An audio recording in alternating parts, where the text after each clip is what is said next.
keadilan ni pula.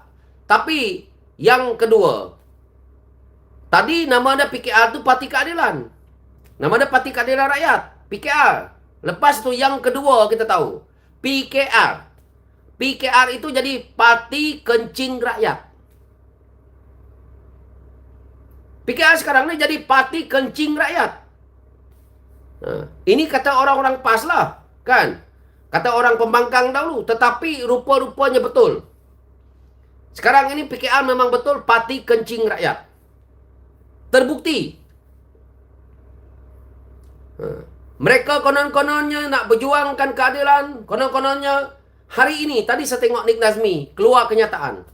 Setelah dia ayat dia begini, saya lebih kurang macam ni lah ayat Nik Nazmi. Setelah menjadi kerajaan, akhirnya kita boleh melihat keadilan. Ayatnya macam itulah kalau tak silap saya. Keadilan apa yang PKR nak cakap? Keadilan apa? Kamu orang hari-hari membuli kawan-kawan kamu sendiri, tahu tak? Keadilan kepala tayak engkau, coy betul lah PKR tu. Itu keadilan. Itu PKR yang siri kedua.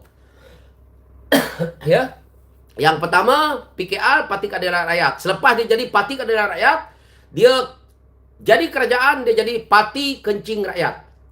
Selepas dia jadi kerajaannya, dia jadi Parti Kencing Rakyat. Lepas itu, sekarang ini, apabila dah lama jadi kerajaan, 3 tahun jadi kerajaan, dia bukan lagi jadi Parti Kencing Rakyat saja, dia sudah jadi Parti Kaya Raya. Sekarang ini PKR